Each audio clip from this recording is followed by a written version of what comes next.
right, we're back again, and I'm back again with my good friend Mel. It's been good to see the enormous amount of comments that we're getting at the bottom. Well done. You're looking at the material, you're digesting it, you're remonstrating about it, you're not always accepting it, and this is what we wanted to see. This is where the discussion happens, this is where the debate happens, and this is where the conversation needs to go. It's because of you people and looking at this new material. This is new material. It is controversial. It is, in some case, confrontational. We understand that. We're the first to actually introduce an awful lot of what we're talking about. We've now introduced who we think Muhammad is. We now introduce where we think Mecca is. We pretty well are introducing a whole new Islam, not the 9th and 10th century Islam, but one that actually exists in the 7th and 8th century. And that's why it is causing an awful lot of backlash. And we're getting people who are upset, others that are happy, some who are just in between, people who are just curious. Well done for coming on board with us. Well done for digesting it. And better yet, for those who are actually introducing us to some new material that we didn't even know. Now, Mel has been on for the last 2 or 3 weeks. We've had Murad on, and it's been terrific to get both their expertise. But now we're moving to someone that is new, a new individual that we want to introduce you. And to do that, I want to bring Mel on board. Mel, are you there? Yeah, great to be back, Jay. So, Mel, this is someone that you know, this is someone that you have been working with, this is someone that has an enormous amount of experience. Go ahead and give us some background to him and then introduce him to the rest of us. Yeah, so Joe has been on my channel recently. He's a guy who has been studying Islam for the last 20 years. He is super knowledgeable, particularly on the historical narratives from the 7th and 8th century. And yeah, maybe perhaps Joe would like to introduce more. Hi, thank you very much. That's a bit too much of an introduction. Well, yes, thank you. I work, I suppose I work most of the time on wikinoah.org, which is one of the things. Say that one more time. What's this? Slow down. What are you saying? Wiki what? Wikinoah. As Wiki, W-I-K-I, Noah, as in Noah and his ark, N-O-A-H.org, wikinoah.org. Okay. I'm one of the co-founders of wikinoah.org.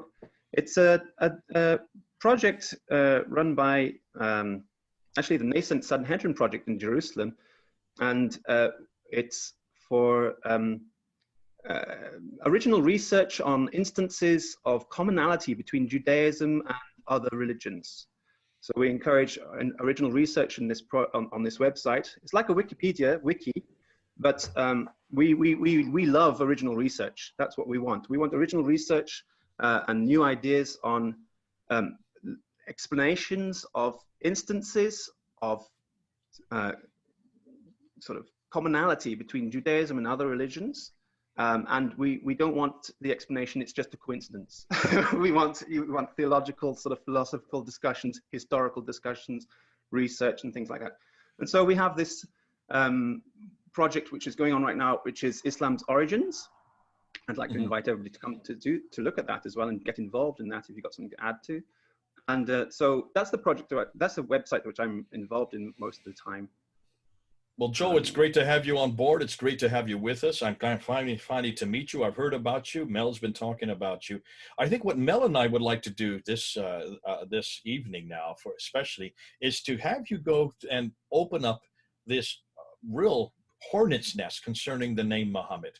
We know that Muhammad, according to the traditions, is the prophet, and that he is introduced certainly 4 times we find him written in the Quran. We know that he was introduced by Abdul Malik, possibly as a person, or it could be nothing more than a title, on the Dome of the Rock in Jerusalem, also on the coins in 692, and then also on the Caliphal Protocols the same year. So certainly this person or this title named Muhammad is significant to Islam. It is their prophet, and it is from he that everything is settled and is supported by. So you're saying, however, that Muhammad may be something else, and you have a whole nother paradigm, an entirely different narrative about Muhammad that comes from your research. And you do, as you said, you're a researcher. This is what you're doing. And you spent 20 years in this area. Listen, we'd love to know what you found out. Go ahead and share with us and introduce us to this. Let's see, who is it you come up with concerning this either person or this title or this individual Muhammad?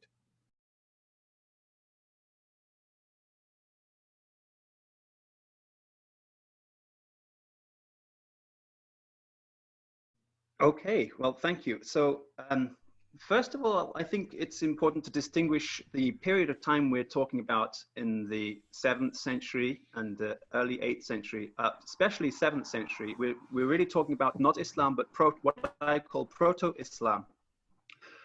Proto-Islam is meaning the religion out of which Islam grew. Islam was really invented probably by Abdul Malik and people after him, the Abbasids especially.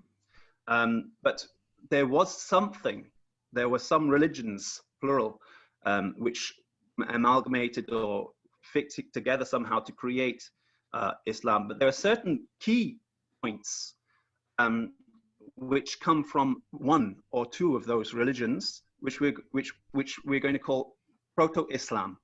And so that would be, for example, why did they choose the name Isa instead of Yeshua? Why did they choose the name Yahya instead of Yohanna for Jesus and John? And this word Mahmed, what does that mean? It's there pretty early on. We have this reference to the Tayyid, the Mehmet, being mentioned there by Thomas the Presbyter, very, very early on. But did it have the same meaning in proto-Islam as it does in modern Islam? And there's no way that it could. There's no way that it could have the same meaning. But we've got to look at some original sources to understand where this word came from and how did it come to be applied to somebody who I think by the way, I just want to sort of reiterate that there was this identification that Mel made of possibly the historical Muhammad being Ibn Qabisa. And I think that's spot on for many, many reasons. I think it's a spot of genius and should be developed. But how did Ibn Qabisa whose name is Iyas, how did Iyas come to become known as Muhammad? And that's a lot of stories. So the first thing I think we got to look at is of the Quran, or the Quranic materials, the materials which become the Quran, we call them Quranic materials. In the Quranic materials, it mentions to this Mahmed person or Mahmed thing, and it also mentions that it has come to confirm and sort of back up the previous scriptures, the Bible, the books of God, Kutub Allah in the Bible. That's the Injil, the Evangelion, the Gospels, and the Torah, the Old Testament, the Old Testament Torah, and the prophets. So if it's confirming these books, as it says it does again and again, and we throw out, of course, all the tafsir which comes later trying to say that these books were abrogated somehow, but from the Quranic materials it says it's confirming these books. So the best idea we can get for anything that the Quran is talking about is from those books itself. So when it talks about Mahmed, as if everybody knows what Mahmed is, we should probably try and find out what that might be from the Hebrew scriptures. That's the starting point of where we go. So from the Hebrew scriptures, well, you're not going to find the prophet of the Arabian prophet Muhammad mentioned in the Bible, but you are going to find references. You're going to find the Hebrew word, which is cognate with the Arabic word Muhammad in the Bible, Mahmed. And I'll show you that. Well, I'll share the screen here. I've got a little reference here from Bible Hub where I can show you that. So I'll just share the screen. So now we're going to Mahmed. So this is a Hebrew word, and we do know it's in Song of Solomon 5:16. This is one that Ahmad Didat gave in an argument. This is an argument that I've heard from many Muslims, stipulating that if you want to find Muhammad in the Bible, you need to go to Song of Solomon 5:16, the word Mahmed, the glorious one, and there it is. Okay, you've got it up on the screen. Yeah, so that's that's the Strong's reference number, Strong's Hebrew 4261. It's taken from the Songs chapter 5:16, as you say it. You can see there, and it says Muhammadim. I don't know if you can see my mouse going across the screen. Yeah, we can. Yes, we can. Yeah. Muhammadim. This is a plural form, Muhammadim, and you've got down here other occurrences of the same word with different grammatical contexts. And you can see here, I'm pointing at one, it says Mahmed, 5 occurrences. And I've actually already opened up those for you. So Mahmed, 5 occurrences. I'm showing you the bottom 4 here, which are from Ezekiel. But actually, let's just talk about this Muhammadim first in the Song of Songs. I mean, that's a reference to the bridegroom of Israel. Israel is the bride, and this is the bridegroom of Israel. And I suppose you know who the bridegroom of Israel is, right? Well, yes, but hold on a minute. From a Jewish point of view. Well, what's it from a Jewish point of view? The Lord. Okay. The Lord No. is the bridegroom of Israel. Okay. You well, know the that's word same. for that in Hebrew? So correct, that's why yeah. you're asking me, because you cannot speak it. Let me speak All it right. for you. Adonai. Okay, let's do it. Oh, yeah. But before you get Okay, to that Adonai, word is that go word ahead. is that's the bridegroom of Israel. That's what this Song of Solomon refers to here, Muhammadim. That's who it is. Okay, it doesn't refer to any Arabic prophet. It Oh dear. refers to the Lord. And hold on a minute. Okay. Hold on a minute. I want to Yeah. back you up on this. So you're saying Adonai is what this is referring to. Muhammadim Yeah. is there. Are you telling me that Adonai and Muhammadan are also plural? Yeah, Muhammadim and the other word is that's also plural. They're both a minimum of 3. They refer to 3. The Wait a singular minute. form. A minimum of 3. So this cannot be dual. Yeah. This cannot be singular. No. You're saying 3 or more. Well, there's the Trinity right there. Yeah. Okay. That word, singular form, would be Adoni, which means my Lord. So we have this concept of something called birur nitzatzot, or birur nitzatzim, which means gathering the sparks, the holy sparks which have spread throughout the world. And so our project at Wikinoa is to gather the sparks, the holy sparks together, to bring us all together. You know, you're going to love some references. There's actually a phrase. I'll actually say a Shema for you because it's evening time. I should say the Shema anyway. Shema Israel Adonai Eloheinu Adonai Echad. These 3 are one. That's what it says in the Kabbalah. Okay, so that's Deuteronomy 6:4. you know it. Of course we do. But I'm these 3 are one. glad to hear you say that. I've never heard you say that in public. Are you the first? Are we seeing history made here, Mel, by you actually coming on board and actually admitting? This is breaking news. There are plenty who admit this. They wouldn't say that that Jesus was part of that Trinity. Or these 3 are one. They wouldn't say that at all. But these 3 are one. This is acceptable.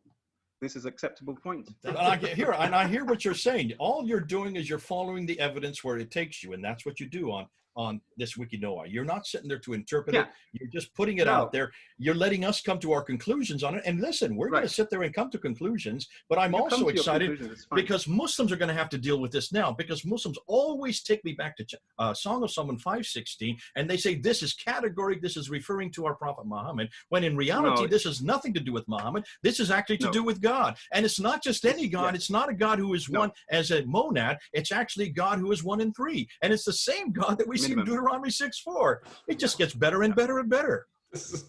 Well, you're going to find the next part even more interesting, perhaps, because as we look at this word MACHMAD, 5 occurrences in the next part here, which I opened up here.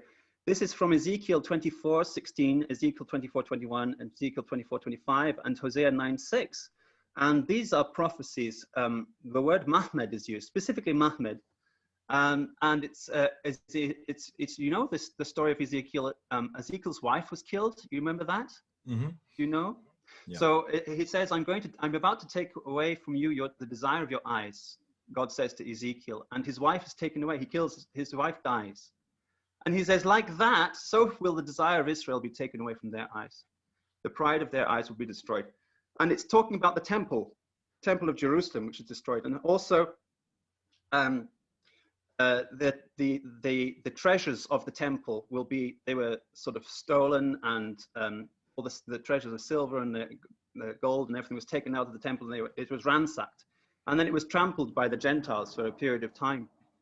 So this is MACHMAD again, referring in this case one of the three instances, or one of the 3 Mahmadim, if you like, refers to the temple of God, the appearance of it.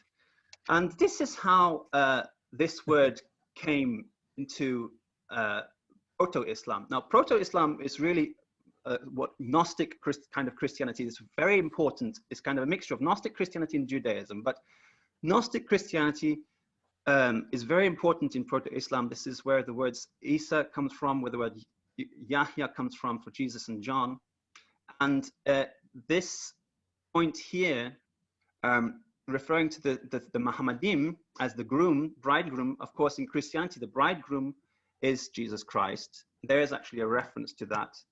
I've got the reference, I put it down here. Matthew 9:15 and Mark 2:19 to 20 are the 2 cases where Jesus is referred to as the bridegroom. So that makes the Song of Solomon, Song of Songs, Muhammadim, referred to Jesus Christ from the Gnostic Christian point of view. And the Gnostic Christians have got a view of Jesus Christ, which is different from others, in that Jesus has three identities in Gnostic Christianity.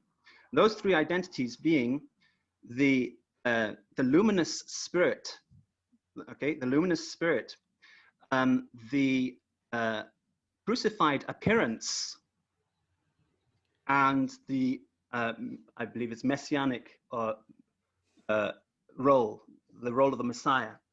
So Can I jump in? Yeah. This sounds very like Manichaeism, and It exactly is Manichaeism, Manichaeism. Yes. and it came from Mesopotamia as well. Exactly. Mani was This is from Gnostic Mesopotamia. Christianity. Yeah. Another strike for the Iraqi thesis. Absolutely, absolutely. You're spot Just on. explain that, Mel. Explain what you mean by that, because not everybody know why you're bringing this up. Go ahead and explain. What is it? Why is it you're bringing up this Manichaeism and Iraq into the equation? For a minute. What you're saying, I've heard connected to Mani of the religion Manichaeism. He was a guy who came from Mesopotamia, so that's another connection with the Iraqi thesis. Exactly. And what's interesting about him is that he was given the title Seal of the Prophets, so there's a similarity with Muhammad. He also was said to have been visited by the angel Jibreel, the exact term, when he was 12. So it sounds to me like that a lot of the mythology around Muhammad was brought in from this Manichaean connection. But the interesting thing is he used that tripartite description of Christ that you just mentioned. Yeah, he did indeed, exactly. Yeah. And so it's exactly the luminous spirit, that Jesus the Messiah, the messenger, and I think the word is patibilis, Jesus the suffering appearance, the suffering one.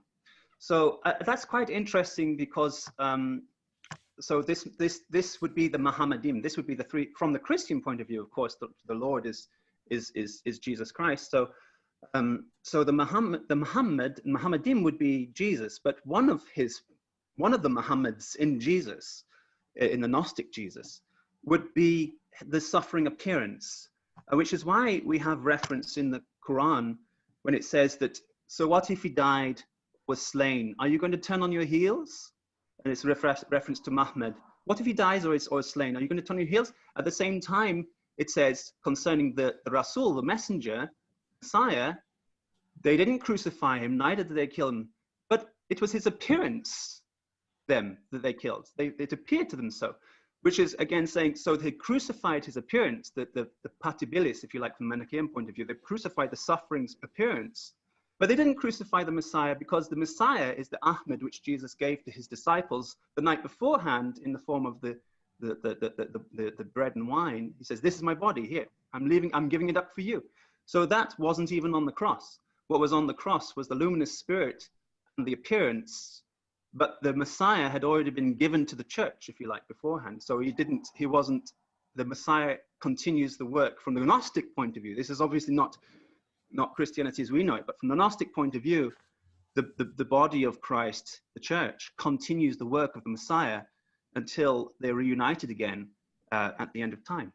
So, Joe, what you're doing, and it's fascinating because I see what both you and Mel have found. Here you have, even in chapter 4, verse 157, which you're quoting right now on this reference, this is another suggestion, this is another side post, you might say, of this influence, this Gnostic influence on the Quran as well.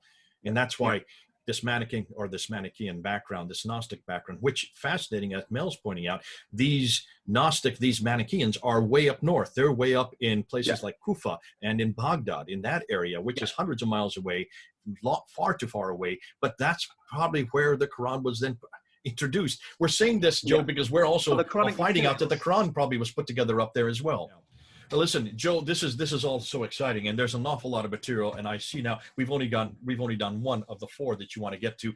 Could you now just kind of wrap up and give us a quick overview of what you just said? Give us a synopsis of what you said, and give us a significance of why this is important. And then what we'll do is we'll close out this episode, and we'll come back and do the other ones in future episodes. So go ahead. Over to you, Joe. Okay, so I was saying that this word Mahmed the Quran having a reference, the way it's used, it's like everybody knows what it's being referred to. So from the Gnostic Christian point of view, it has to be referring to Jesus Christ, or one of his aspects, one of his three aspects. From the Gnostic Christian point of view, he has three identities. And those three identities are together mentioned in Song of Solomon 5:16 as the Lord, which is the Christian God, Muhammadim being these three aspects of Jesus Christ, the bridegroom of Israel. That minimum three that this Muhammadim refers to reiterate the point, is that Rasul, word, and spirit. The meaning, the from a Manichaean point of view, the Rasul being the Messiah Jesus, the word being the suffering crucified Jesus, and the spirit being the luminous spirit, the guide. So that's the Muhammadim. But when the Quran talks about Muhammad singular, it's talking mostly about this crucified word. That's the one which was crucified, the one which was killed. And it seems like the reference to a plural Muhammad has been taken out of it must have been there in the original Gnostic Christian materials, which became the Quran, but it didn't make it to the final cut. And so we've got a kind of a redacted, chopped up version, which hasn't been making full reference. But if you take it at its word, if you take the Quran at its word when it says it's come to confirm the previous scriptures, and then just go and look through the previous scriptures to try and find the references, not with the tafsir of Islam in your head, but trying to look at it from a 7th century point of view of people who are familiar with the word Muhammad. What would it mean? Then it means Muhammad, it means the Lord, and it cannot mean a human being. From a Gnostic Christian point of view, cannot mean, think of the word, he was Rasulullah, Kalimutullah, wa Ruh Minhu. He is not described as being a human. They say he was the son of Mary because they're emphasizing that this divinity was born of Mary, unlike certain adoptionist Christians who believed that it was a man who was born of Mary, and then at the baptism he received the Holy Spirit and was adopted by God. They're saying, no, he was not adopted. He doesn't have to adopt a son. There's no need for him to adopt a son. Everything belongs to him. But he was born of Mary. And these words have been completely taken out of context, out of the Gnostic Christian context. Anyway, so that's the point of this point. But there's, as we said, a few more things to talk about. So, okay, we're going to do that. Go ahead and unshare your screen there, and then we'll just get the three of us back together again, and we'll end off this section, and then we'll go ahead and start the next one. Okay. Yeah. So, listen, this has been terrific, Joe. Thanks, Mel, for bringing Joe on board. Looks surprising you say what he says. It's great to have you actually support what we've been always assuming, what we always knew to be the case. I don't think there's anyone who would deny the plurality and the unity of the Godhead. As long as they've been studying Kabbalah, we know we've got the 10 Sephirot, for example. This is all one God. Boy, I'd like you to come down to the speaker's corner and set someone straight there, because they would never accept what you just said. We don't have many need to study Kabbalah then. We don't have many Kabbalahs. You're not allowed to study this until you reach the age of 40 anyway, so that's why a lot of younger might not necessarily be interested in. Are you over 40? Are you over 40? Obviously. I would never thought so. Your voice is very, your verse is very, I don't know who you are. I've never met you and I don't see your vision. So you don't look like you're over 40. Effect that studying the Jewish theology has on you. It makes you younger, you see. So well, you sound younger. You do a good job. Listen, it's been terrific to have you on board. We're going to be doing more of these with you. This has been great. Thanks, because not only are you unpacking scripture, not only are you looking at it and you're seeing where the evidence goes, you're actually letting us come to our own conclusions on it. That's the important thing. Yeah. Mel and I do that, and so we're gonna ballyhoo it, and we're gonna run probably further than you are willing to run. We'll even recite the word for you in public when you need to do so. Thank goodness we don't have those kind of restrictions, but I understand why you have to. But listen, thanks again, Joe. I've never met you before. This is a first time. I'm excited by where you're going. You've done over 20 years of experience of working on this. You know your material. You know your stuff. Now, what we want people to do is to listen to what he's saying and respond. Down below, they respond. There's a lot of comments there. We keep it open for that reason. We want to be peer reviewed. This is the nice thing about YouTube. You get peer reviewed immediately. We don't have to wait for 6 months down the line for you to write an article. Get there, write it. You'll do it within minutes. And both Mel and Joe will be looking at it, and they will be responding to you. So go ahead, do that. If anybody makes their comments and reviews at the end there, please, if you're Muslims, please only use 7th century sources to review what I've been talking about. Don't use this tafsir to interpret what I've been talking about. Please only use 7th century sources. Did you hear that? That's from the mouth of Joe. I've been saying that for months. It's nice to have you, Joe, say that as well. Mel would also agree. We're not interested in the 9th and 10th century. We're only interested in the 7th century. Keep to the evidences on the ground. Now look and see what Joe did today. He actually went both to chapter 7, verse 157, chapter 61, verse 6 in the Quran. He went to your scriptures first, Muslims, and went back to where you're saying those scriptures are found. He went back to Song of Solomon 5:16, and he unpacked it, showing you showing you what the scripture is actually saying. Please, for heaven's sakes, you might dispute with that, but then do so using Hebrew. Do so understanding that from the context of what Muhammadin means, what MACHMAD means, and then also what Adonai means, and come back and tell us what you think, because this is important. Also realize what he said at the end there when he is talking about the influence of the Gnostic writers on those who are putting the Quran together. And these Gnostic writers, as Mel said, are from the places of Kufa and up north. This is not happening down in the Hijaz. This is not happening in Central Arabia. This is happening much further north, probably about 1,000 miles further north. Well, this has been fun. This has been great. We're going to have more of these. Thanks, Joe, for coming on board. Thanks, Mel, for being there. This is Mel, Joe, and Jay. Over and out.